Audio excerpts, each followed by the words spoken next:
जय हिंद प्यारे विद्यार्थियों। सामान्य हिंदी प्रश्नोत्तरी की इस क्लास में आप सभी का स्वागत है। आज की क्लास समास चैप्टर की अंतिम क्लास है। आज की क्लास में हम लोग क्वेश्चन नंबर 151 से लेकर 200 तक के प्रश्नों की व्याख्या को देखेंगे। पहला प्रश्न है, क्वेश्चन नंबर 151 है, चार दिशाओं का समाहार का सामासिक शब्द क्या होगा। चार दिशाओं का समाहार अर्थात चतुर्दिक, इसमें कौन सा समास होगा? तो द्विगु समास होगा। निम्नलिखित में से किस एक में कर्मधारय समास नहीं है? चंद्रमा के समान मुख, मृग रूपी नयन, नराधम, नर है जो अधम अर्थात जो नीच है। ये तीनों कर्मधारय समास के उदाहरण हैं।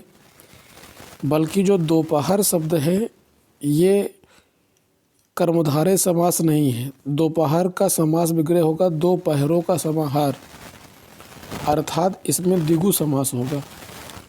किस समास में से चिन्ह का लोप होता है? कर्ण तत्पुरुष समास में से विभक्ति का लोप होता है। ध्यान रखेंगे, से या के द्वारा।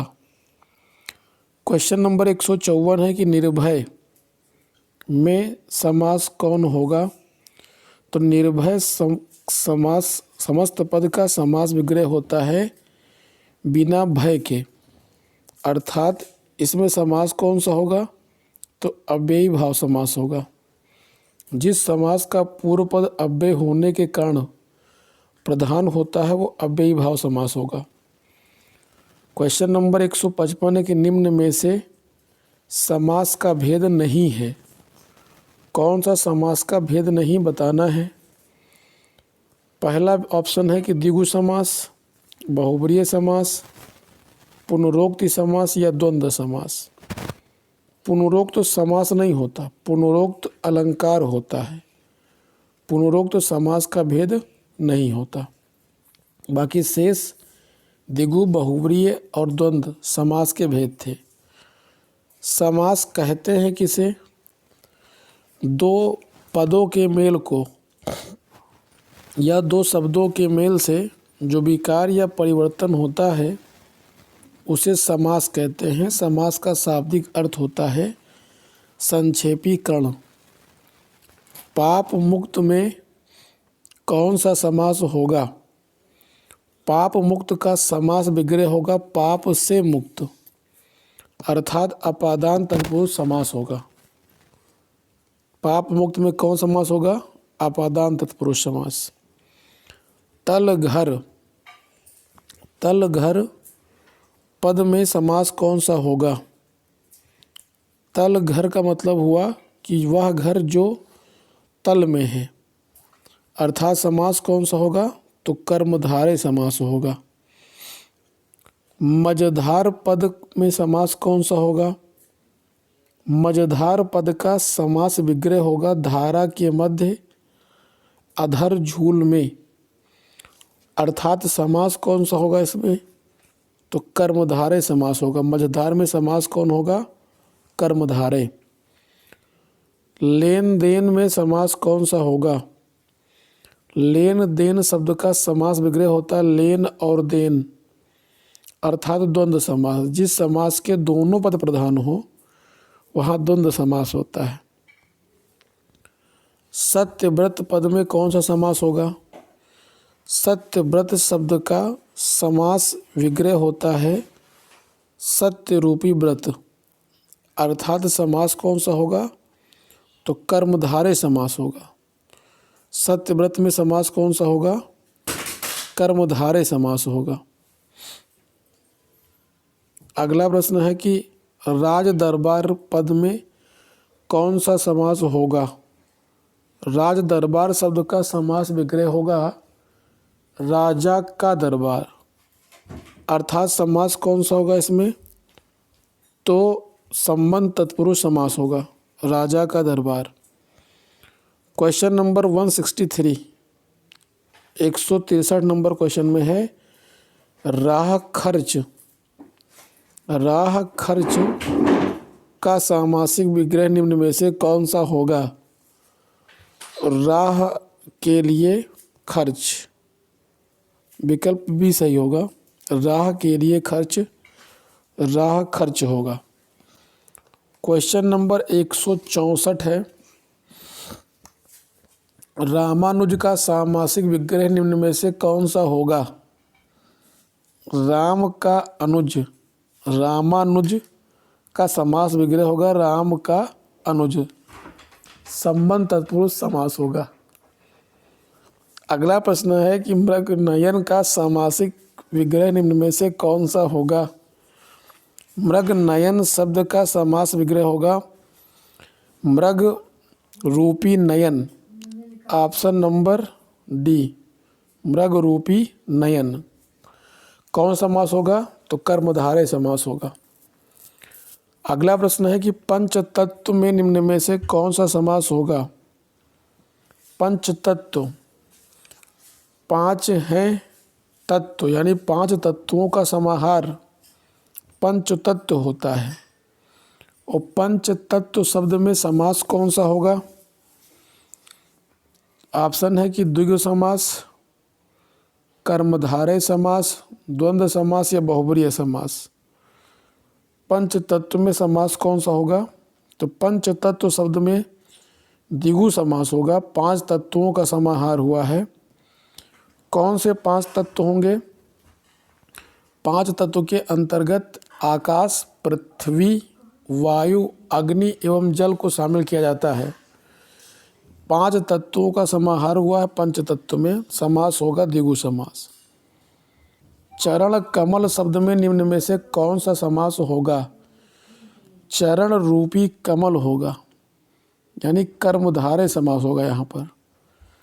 अगला क्वेश्चन है कि गिरिधर का समास विग्रह क्या होगा? गिरि को धारण करने वाले अर्थात श्री कृष्ण। गिरिधर में समास कौन सा होगा? तो बहुब्रीय समास होगा और समास विग्रह होगा गिरि को धारण करने वाले। क्वेश्चन नंबर 169 है, गिरह कट का समास विग्रह बताइए। गिरह कट का समास विग्रह होता है गिरह को काटने वाला, अर्थात जेब को काटने वाला जब कतरा या गिरह कट होता है। ध्यान रखेंगे कौन सा समास होगा यहाँ पर? तत्पुरुष समास होगा। क्वेश्चन नंबर 170 है कि द्वंद्व का अर्थ क्या होता है? द्वंद्व का अर्थ होता है जोड़ा या युग्म। तो द्वंद्व शब्द का अर्थ क्या होता है? जोड़ा या युग्म होता है। अनादि शब्द का समास विग्रह क्या होगा? नहीं है आदि जिसका वह अनादि कहलाएगा। नहीं है आदि जिसका वह क्या होगा? अनादि होगा। अनादि शब्द में समास कौन सा होगा?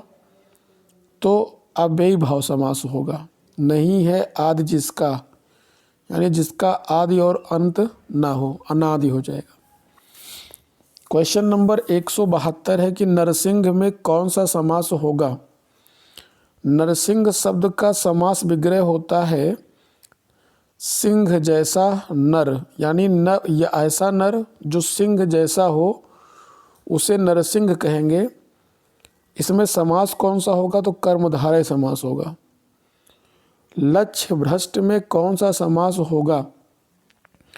लक्ष्य भ्रष्ट शब्द का समास विग्रह होता है लक्ष्य से भ्रष्ट, और से भ्रष्ट इसका मतलब कौन सा समास होगा? तो अपादान तत्पुरुष समास होगा। यहाँ पर लक्ष्य भ्रष्ट में अपादान तत्पुरुष होगा, लक्ष्य से भ्रष्ट। यथासाध्य शब्द में कौन सा समास होगा? यथासाध्य शब्द में अव्ययी भाव समास होगा।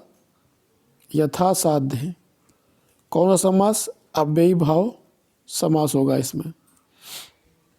देशार्पण, देशार्पण का समास विग्रह होगा देश के लिए अर्पण, और जहाँ पर के लिए विभक्ति आती है वो सदैव संप्रदान तत्पुरुष समास का उदाहरण होता है। यानी देशार्पण में कौन सा समास होगा? तो संप्रदान तत्पुरुष समास होगा। क्वेश्चन नंबर 176 है कि विशेषण और विशेष के योग से कौन सा समास बनता है? विशेषण और विशेष के योग से कर्मधारय समास बनता है। Option number C will be right. अगला प्रश्न है कि किस पद में द्विगु समास है? पंचवटी, वनगमन, आजन्म या संदर्भ। तो ध्यान रखिए, पंचवटी शब्द में 5 वटों का समाहार हुआ है, अर्थात पंचवटी में द्विगु समास होगा। देहलता में कौन सा समास होगा? देहलता का समास विग्रह होगा देह रूपी लता, अर्थात समास क्या होगा इसमें? तो कर्मधारय समास होगा और इसका समास विग्रह होगा देह रूपी लता। क्वेश्चन नंबर 179 है कि त्रिलोचन में समास कौन सा होगा? त्रिलोचन शब्द का समास विग्रह होता है 3 लोचन है जिसके, अर्थात शिव। तो त्रिलोचन में कौन सा समास होगा? बहुब्रीय समास होगा। ऑप्शन नंबर ए, त्रिलोचन में समास होगा बहुब्रीय। 3 है नेत्र जिसके, अर्थात शिव। क्वेश्चन नंबर 180 है नील कमल का समास विग्रह क्या होगा? नीला है जो कमल, यहाँ पर कमल की विशेषता बताई जा रही है, इसलिए समास इसमें कौन सा होगा? कर्मधारय, और समास विग्रह क्या होगा? नीला है जो कमल। क्वेश्चन नंबर 181 है कि यथाशक्ति शब्द में किस समास का उदाहरण है? यथाशक्ति में अव्ययी भाव समास होगा, शक्ति के अनुसार। इसका समास विग्रह होगा शक्ति के अनुसार। बुद्धिहीन शब्द में समास पहचानिए। बुद्धिहीन शब्द में समास होगा बुद्धि से हीन, अर्थात अपादान तत्पुरुष समास होगा, जो कि ऑप्शन में नहीं है, इसलिए इनमें से कोई नहीं होगा, none of these. Neel Kamal में उत्तर पद का कमल क्या है? तो नील कमल में उत्तर पद का जो कमल शब्द है ये विशेष से है, जबकि नीला शब्द क्या है? विशेषण है। और नील कमल शब्द में समास कौन सा होगा? तो कर्मधारय समास होगा। क्वेश्चन नंबर 184 है कि निम्नलिखित में से अव्ययी भाव समास का एक उदाहरण है। कौन एक अव्ययी भाव समास का उदाहरण है? लेन देन, सज्जन, चिड़ी मार या परोक्ष। यहाँ पर परोक्ष शब्द अव्ययी भाव समास का उदाहरण है। मृदु बाणी में कौन सा समास है?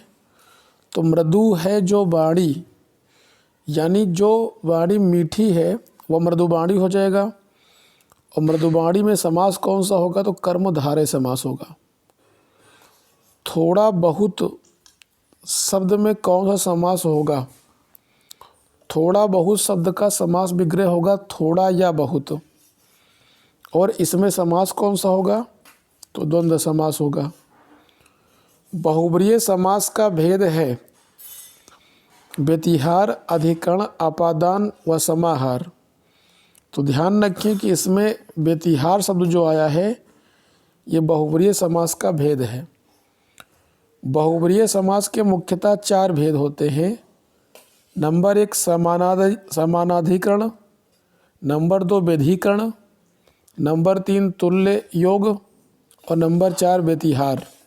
तो कुल मिलाकर के बहुब्रीय समास के भेद होते हैं 4, जिसमें व्यतिहार शब्द बहुब्रीय समास का उदाहरण है। किस समास में समस्त पद के दोनों पद प्रधान होते हैं? तो द्वंद्व समास एक ऐसा समास है जिसके दोनों पद प्रधान होते हैं। क्वेश्चन नंबर 189 189 नंबर प्रश्न है कि प्रेमोपासक शब्द किस समास का उदाहरण है। प्रेमोपासक शब्द का समास विग्रह होगा प्रेम का उपासक, अर्थात यहाँ पर संबंध तत्पुरुष समास होगा।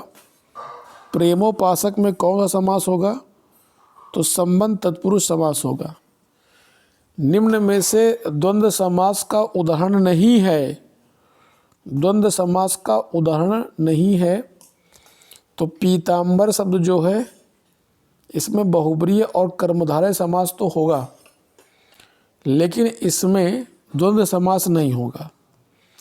जबकि चांद सूरज, रुपया पैसा और अध्यापक अध्यापिका, इन तीनों में द्वंद्व समास है। निम्नांकित में से कौन सा पद अव्ययी भाव समास है। अव्ययी भाव समास का उदाहरण कौन सा होगा। दिनानुदिन शब्द में अव्ययी भाव समास होगा, जिसका समास विग्रह होता है दिन के बाद दिन। वीणा पाण शब्द में किस समास का उदाहरण है। वीणा पाण शब्द किस समास का उदाहरण है, तो इसका समास विग्रह होगा वीणा है पाणी में जिसके। पाणी माने होता है हाथ, यानी जिसके हाथ में वीणा है वो वीणा पाणी हो जाएगा। और समास कौन सा होगा, बहुब्रीहि समास होगा। जलावृत में समास कौन सा होगा। जलावृत शब्द का समास विग्रह होता है जल से आवृत, अर्थात ढका हुआ या घिरा हुआ। इसमें समास कौन सा होगा, तो कर्ण तत्पुरुष समास होगा। गिरिधर में समास कौन सा होगा। गिरिधर में समास होगा, गिरिधर का समास विग्रह होगा गिरि को धारण करने वाला है, अर्थात भगवान श्री कृष्ण। तो गिरिधर में समास कौन सा होगा, तो बहुब्रीहि समास होगा। कमल नयन का विग्रह क्या होगा। कमल के समान नयन, अर्थात समास कौन सा होगा इसमें, तो कमल नयन शब्द में समास होगा कर्मधारय। कवि श्रेष्ठ का समास विग्रह क्या होगा। कवि श्रेष्ठ शब्द का समास विग्रह होगा कवियों में श्रेष्ठ। कौन सा समास होगा इसमें, कवियों में श्रेष्ठ, कवि श्रेष्ठ होता है। समास कौन सा होगा, तो तत्पुरुष समास होगा। क्वेश्चन नंबर 197 लिखा कि प्रत्यंग शब्द में प्रत्यंग किस समास का उदाहरण है। प्रत्यंग शब्द का समास विग्रह होगा प्रत्येक अंग या प्रति अंग। और प्रति अंग या प्रत्येक अंग में समास कौन सा होगा, तो अव्ययी भाव समास होगा। ध्यान रखना है कौन समास होगा, अव्ययी भाव समास होगा। किस शब्द में कर्ण तत्पुरुष समास होगा। जीवन दान, पथभ्रष्ट, स्वर्ण पतित या गुण युक्त। तो कर्ण तत्पुरुष समास किस में होगा, गुण युक्त में होगा, जिसका समास विग्रह होगा गुण से युक्त। क्वेश्चन नंबर 199 है कि लाजवाब शब्द में कौन सा समास होगा। लाजवाब शब्द का समास विग्रह होता है जिसका कोई जवाब ना हो, लाजवाब होगा, अर्थात जिसका कोई जवाब ना हो लाजवाब। इसमें समास कौन सा होगा, तो अव्ययी भाव समास होगा। आज की क्लास का अंतिम प्रश्न है कि वह कौन सा समास है जिसका उत्तर पर प्रधान है किंतु प्रथम पद द्वितीय पद की विशेषता बतलाता है, तो यह तत्पुरुष समास होगा। इस प्रकार से समास के कुल 200 प्रश्न की यह सीरीज यहीं पर कंप्लीट होती है। आज के लिए इतना ही। बहुत बहुत धन्यवाद।